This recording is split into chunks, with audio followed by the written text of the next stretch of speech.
know what's really crazy about this? It worked. The next time we see Omashu, it's been conquered by the Fire Nation. Oh, shit! Oh, shit! It did! Oh my god! Oh my god! He's f***ing right! Alright. We got us an Alex Bale video. This just dropped an hour ago. This is Avatar: The Last Airbender Cabbage Theory. We watched the trailer for this. I didn't know how it made sense, but it can make sense. So let's see how you put this together. Earth. Fire. My cabbages! The Cabbage Merchant from Avatar: The Last Airbender is a Fire Nation spy, and I believe he is the true villain of Avatar, secretly orchestrating the events of both shows. And also I think he's cabbage bending, but we'll get to that part later. Now, I know that sounds crazy, but I promise you, this will be the most... First of all, now, I know this being a cabbage is insane. that sounds crazy, but I promise you, this will be the most convincing Avatar theory you will ever hear. Okay, this talk to me. is Cabbage Theory. Talk to me. Talk to me. The Cabbage Merchant is a Fire Nation spy.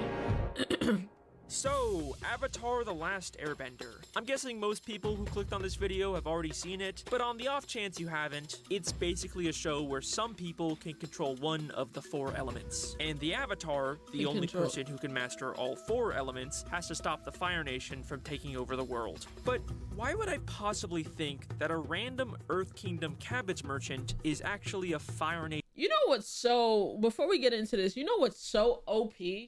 It's like... Everybody can draw their, you know what I'm saying? Everybody can bend, right? Well, not everybody can bend, but all the benders bend something. You know what I'm saying? The water benders bend the water that's around them, any liquid of a sort. The earth bender bends the earth. Airbender bends the air. But the firebender bends like fire. So it's like, I feel like water bending, or what, tell me if I'm bugging, but I feel like water bending and earth bending are at a disadvantage. Nation spy and a cabbage bender, but we'll get to that later. You know, he's just a funny running gag character. All we ever see him do is get his cabbages destroyed. Yep. My cabbages! My cabbages! My cabbages! My cabbages! You know what's so crazy? I wouldn't be mad if he was a spy. Like, I'm not fully convinced yet, but even so, I don't blame him. I'd want to get Aang's ass up out of here too, bruh. Every other episode you destroying my business, I'd want this nigga up out of here too. It's not even just like, it's always circled around you at the end of the day, bruh. Well, think about it. We are told many times throughout the show that there are Fire Nation spies. He was probably trying to signal the Fire Navy. Oh yeah, I'm sure he's a spy for the Fire Navy. How do we know you're not Fire Nation spies? Jet, he's just an old man. He's Fire Nation. He was sent to eliminate me. But strangely, we never actually see any of them. But at the same time, we know there must be spies out there because someone is giving Zuko very detailed information about the gang's whereabouts. We're closing in on the Avatar's trail. There have been multiple sightings of the Avatar. Somehow Prince Zuko and the Fire Nation keep finding us. And let me ask you this. Who does the gang constantly Keep run running into throughout the entire show?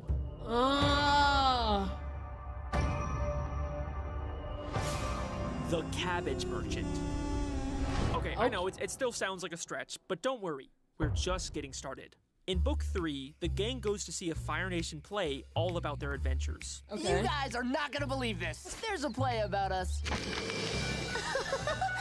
the Avatar, silly. Here to spread joy and fun. It's basically just Fire Nation propaganda where the Fire Lord is shown as the good guy and wins in the end. The world is mine. But other than that, the plot of the play is surprisingly accurate. Riddles and challenges must you face. No, Jet, what are they? Okay. I didn't realize it was pretty accurate. It was pretty accurate. Due to you. Must destroy!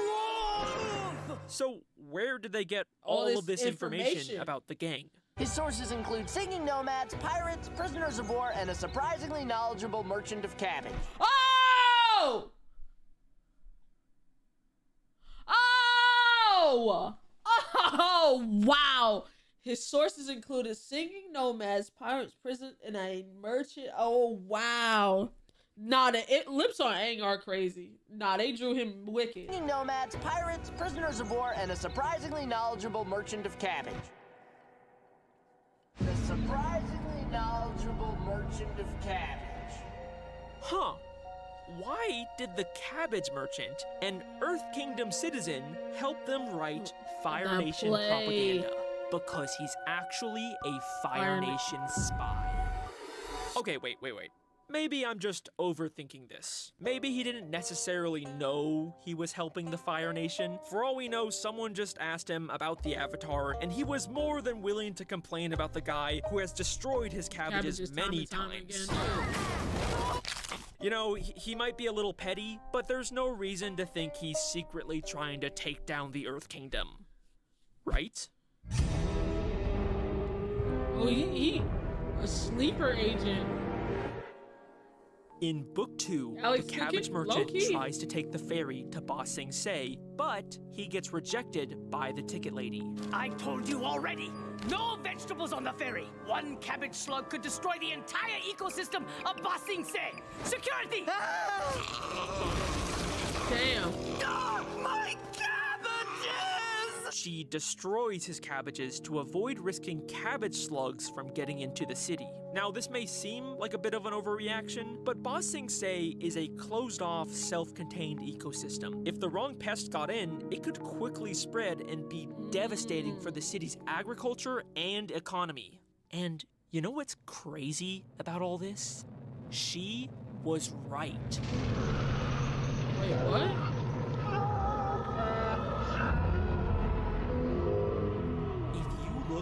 Really closely as the cabbage cart gets destroyed, you can just barely see a cabbage slug flying through the air.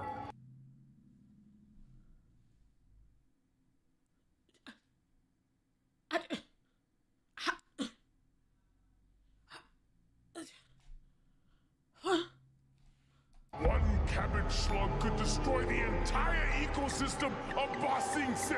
Listen to what the lady says. A single cabbage slug would destroy the entire ecosystem of Ba Sing Se. If the Cabbage Merchant actually got into Ba Sing Se He would have fucked the whole shit up. like he wanted, he would have personally been responsible for the downfall. Oh! So the slug, he knew the slug was in there. That's what they sent him to do! Oh my God! He was trying to do that shit on purpose to bring down... Oh! Ah, I ain't gonna lie. Of the capital of the Earth Kingdom. Okay, that's not like a great look for the Cabbage Man, but, you know, maybe it was just an accident. No, I refuse to accept that. Look at this guy. He is so passionate and obsessed with his cabbages. Off with their heads! One for each head of cabbage! Literally, his only defining trait is how much he cares about his cabbages. Does this really seem like the type of guy who wouldn't know if he had cabbage slugs? He's a Fire Nation spy! But why? I mean, he clearly has a vendetta against Aang, but why would he be intentionally trying to take down the Earth Kingdom? Well, Aang is not the only one who destroys his cabbages. We've seen him try to enter both Omashu and Ba Sing Se, and both times Earth Kingdom bureaucrats destroyed his cabbages. What kind of slum do you think this is? Security! Damn. And these are only the times that we actually know about. For all we know, this is a regular occurrence for him.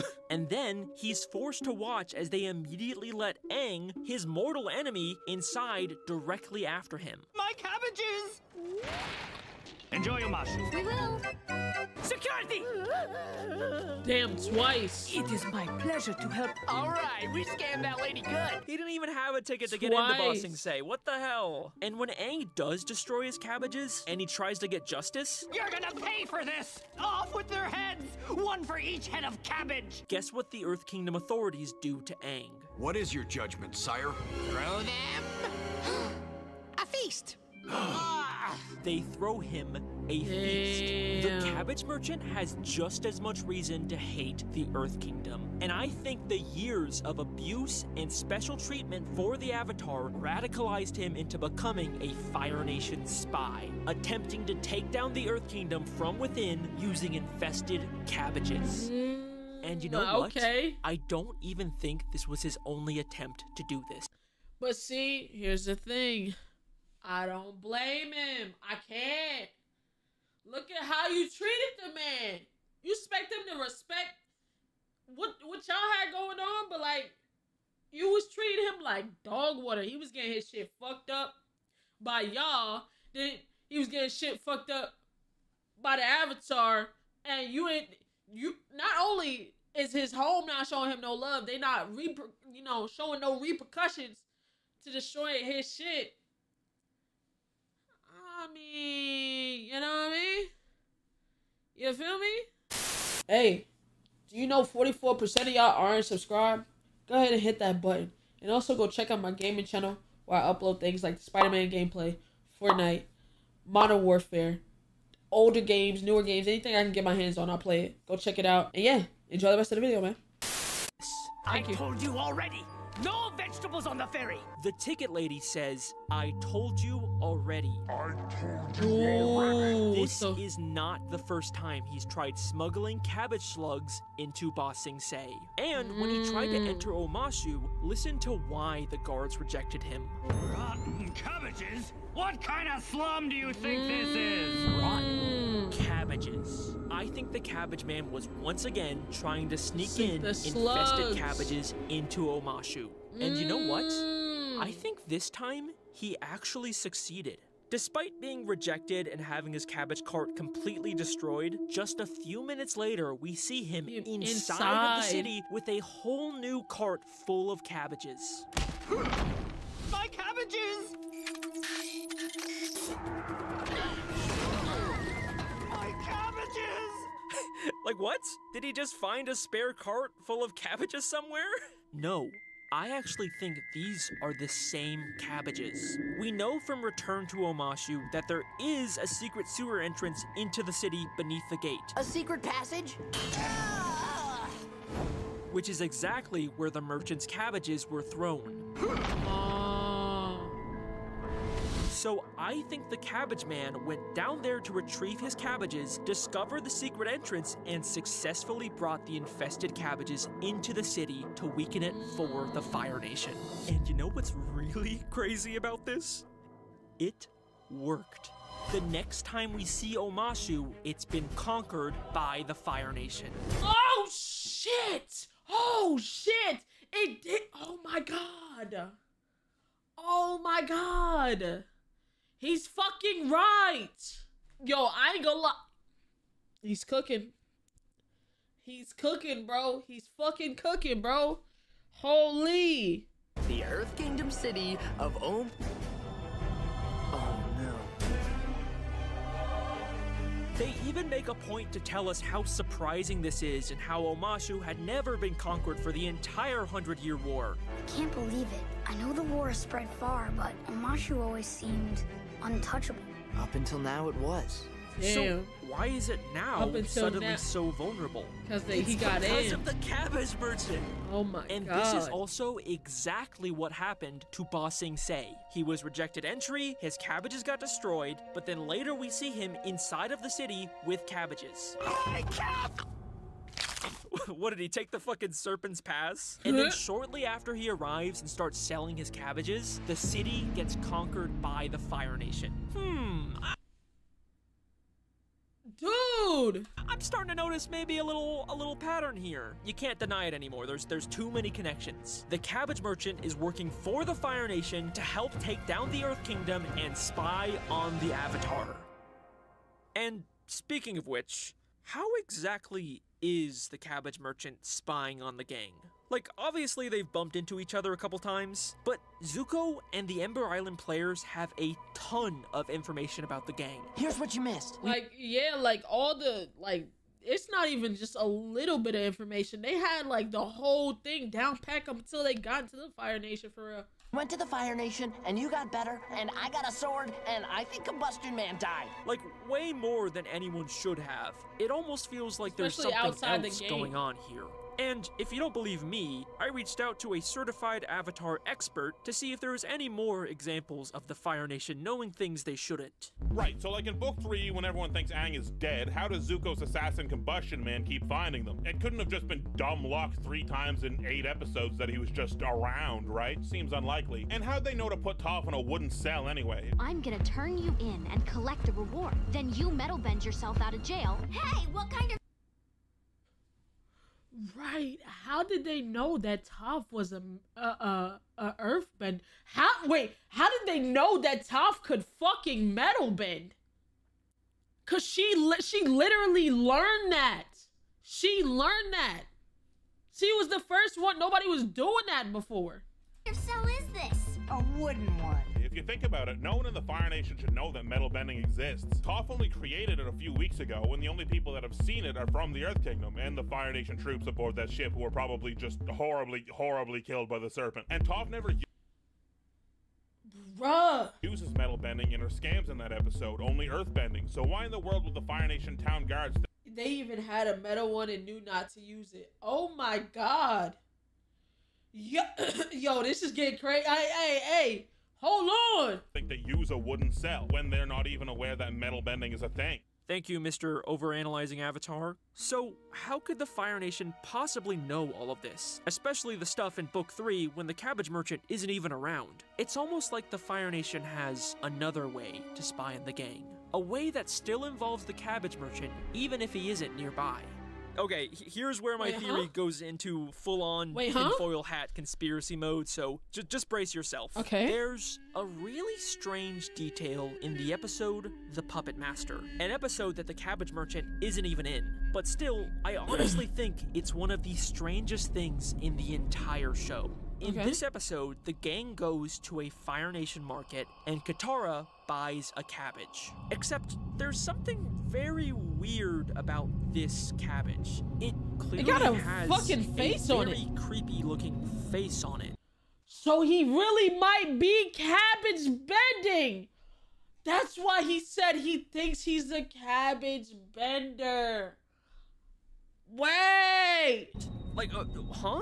I swear, this is actually in the show. I did not edit this in. It's never even acknowledged in the episode. It's just a weird, creepy face watching the characters for no reason. Why in the I think it's supposed to be Grandgaren's face as Katara mentions her in this scene. world would the animators include this? It's so weird. Okay, so I have a theory. Okay. But what I'm about to say is gonna sound completely insane. It's probably the stupidest possible thing I could say, but what if the Cabbage Merchant is using the cabbages to spy on the gang? Yes, I believe that the Cabbage Merchant is a cabbage bender. Okay, wait, don't go. I know that sounds stupid, but I swear it makes sense. Just hear me out. Okay. In this show, there is a precedent for being able to spy on people through vegetation, with the swamp. I think I know how to find them. Everything is connected.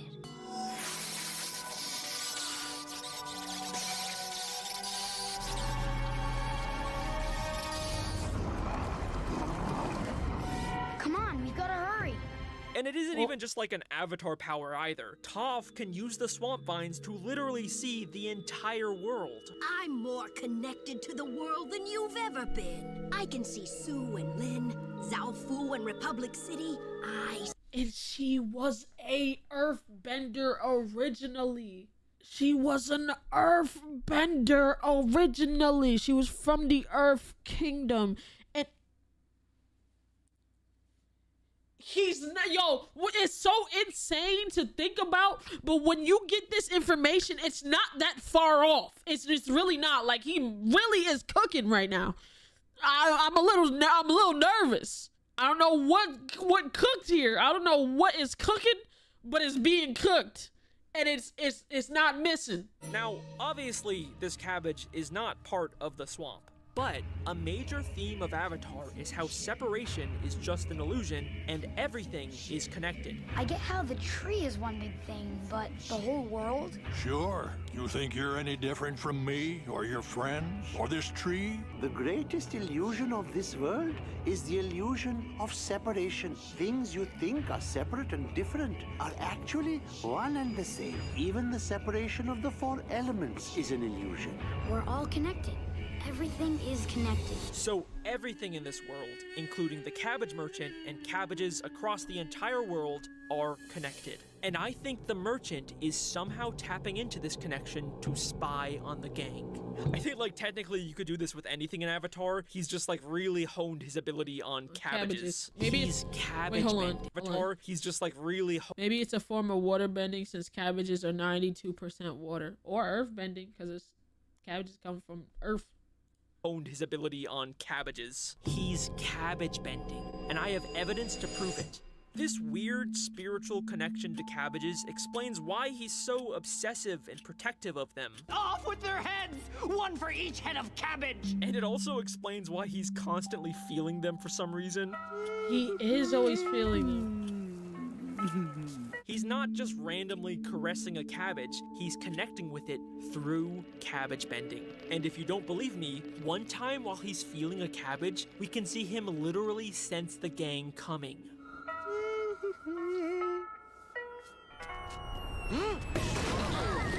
Like, yeah, there was a falling sound, but if you listen closely, he senses them before we can hear the sound. Starts.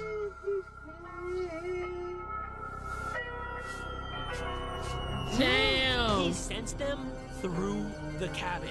This also explains how he would have been able to find the secret entrance into Omashu. His cabbages fell down near the entrance, allowing him to sense it. I know it sounds crazy, but the evidence is here. The cabbage merchant is cabbage bending. Every time we see cabbages in this show, the merchant is using them to spy on the gang. He is always... I ain't gonna lie, there is always some cabbage somewhere in these motherfucking scenes, bruh. Hold on, bruh. He's watching them. He's not just some random, funny background character. He is a highly skilled double agent working for the Fire Nation. And if you still, after all of this, don't believe that, then let me ask you this. Okay. How did a failing cabbage merchant get enough money to start an extremely successful technology company in the Legend of Korra? Cabbage Corp, Republic City's trusted name in technology.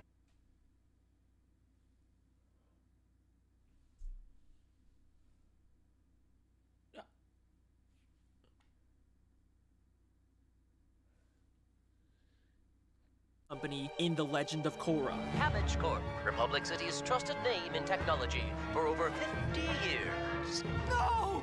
Not my Cabbage Corp! Wait. 50 years. No! Not my... This is his son. He was framed for helping Equalists, but eventually the company's name was cleared. Cabbage Corp! They even built a massive statue of him in Republic City. They don't just hand these out. Not even Katara got a statue. Damn. The cabbage merchant built his empire with blood money he was paid by the Fire Nation to take down the Earth Kingdom. And he has gone on to become one of, if not the most rich and powerful people in all of Avatar. Wow. All right, there you go. Bet you didn't expect the My Cabbages guy to be the true villain of the show. You know, at least he doesn't seem to be doing it anymore. In fact, in Legend of Korra, his company is actually the main supplier of airships for the Earth Kingdom now. So, you know, it seems like he's gotten over his grudge. Maybe this is even his way of trying to make up for all the damage he's done to the Earth Kingdom. You know, maybe this story actually has a happy ending after all. Don't worry, I have a plan. These airships that Cabbage Corp sold to the Earth Kingdom are way cheaper than the ones Future Industries built. Now that's just shoddy workmanship. Oh my god. Wait. Oh my god. Wait, what? Wait. He's still fucking doing it. The controls are busted. It's not my fault this airship's a hunk of junk. Even generations later, the Cabbage Merchant is still secretly weakening the Earth Kingdom. But why? Is he still working for the Fire Nation? Wait a second, no, he can't be. In Legend of Korra, the Earth Kingdom and the Fire Nation are not enemies anymore. The new Fire Lord is even like super against the idea of fighting the Earth Kingdom. The Fire Nation has spent too much of its history fighting nonsense wars, and I refuse to drag my nation into another one unless there's no other choice. Why is the Cabbage Merchant still doing this? Who is he working for? What? Oh my god. It's so obvious. How did I miss this? The Cabbage Merchant is a member of the Red Lotus. No fucking way. The Red Lotus is an anarchist organization from Legend of Korra Book 3. And we're told that there are more Red Lotus spies out there, even though we never actually end up seeing them. And even with Zahir locked up again, we still don't know how many Red Lotus members might... Nigga, oh my... Yo, wait.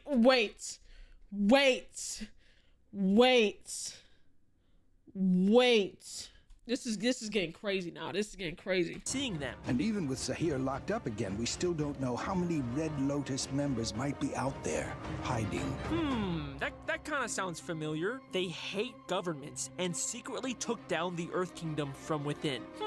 You know, that actually kind of reminds me of someone. They hate the Avatar and even tried to kill her. Now, destroy the Avatar! Off with their heads! One for each head of cabbage! And each member of the Red Lotus is a highly unique and specialized bender. Cabbage bending. No, that's crazy. He can't be. He's not an anarchist. He's just the funny cabbage guy. The Red Lotus is a group that originally split off from the White Lotus. We are what the White Lotus was meant to be, but after the 100-Year War, the White Lotus lost its true purpose. Its members came out of hiding and openly served the Avatar. And you know, you'd probably think that if they're just like the White Lotus but more extreme, their logo would probably be just a red version of the White Lotus's logo, but no. They did a full-on redesign. It doesn't even look like a lotus flower anymore. But you know what it does look like? A fucking... It looks like a fucking cabbage. It looks like a fucking cabbage. Bro, you can't... Nah, this is crazy. Lotus's logo, but no. They did a full-on redesign. It doesn't even look like a lotus flower anymore. But you know what it does look like? A fucking cabbage! It's a fucking red cabbage! You can't keep getting away with this! Fuck! Okay, bye! Thanks for watching my funny cabbage video. Goodbye! I think I might have really fucked up my voice on this one.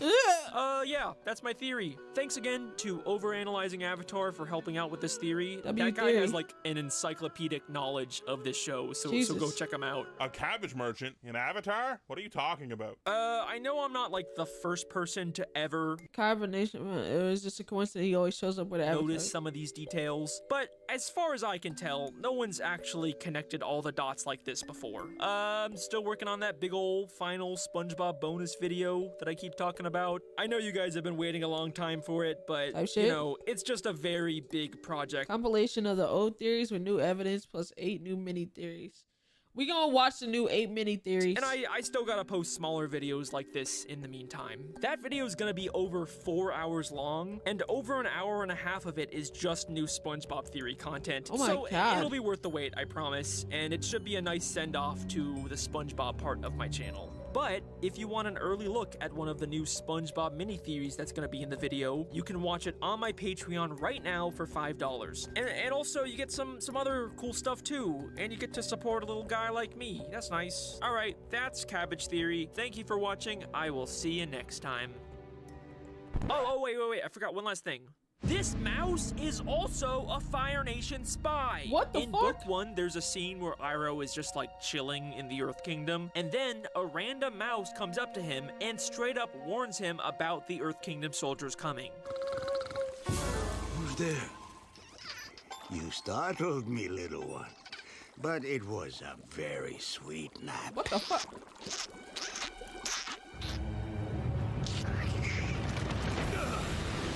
Oh. Like, there is no other way to interpret this. This mouse was 100% warning Iroh. And then, 6 episodes later, What? Momo brings Katara a mouse that looks exactly the same.